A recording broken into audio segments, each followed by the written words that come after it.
Сегодня поговорим с вами о возражениях, как с ними работать. Все мы люди разные, и уметь правильно работать с возражениями – еще один важнейший инструмент для достижения вашего успеха. Первое. Поприветствуйте возражения. Очень важно, когда вы слышите возражение, правильно на него отреагировать. Вы должны показать, что услышали своего собеседника, и не обязательно тут же с ним соглашаться. Иначе это очень сильно будет ослабевать вашу позицию в переговорах. Второе. Составь список. Вместе со своим спонсором сядьте и обсудите часто задаваемые вопросы и возражения. Составьте этот список, выучите наизусть, и это будет помогать вам в бизнесе. Кстати, встреча со спонсором – еще один хороший повод узнать много новостей о компании.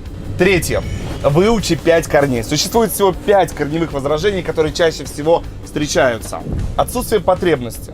Если вы неправильно выбрали себе клиента, ему просто не нужен ваш товар, то, конечно же, будут подобные возражения.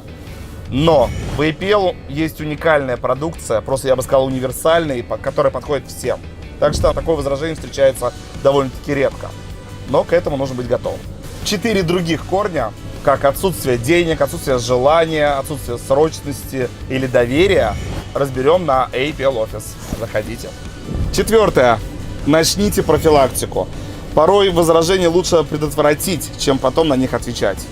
Встраивайте свои ответы на часто задаваемые возражения в свой рассказ. Ну, например, сетевой маркетинг – это пирамида.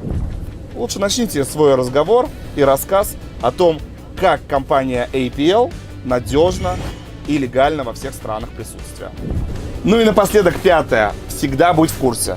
Знайте, где и у кого можно взять нужную вам информацию. Например, сомневаются, что мы классно проводим мероприятия?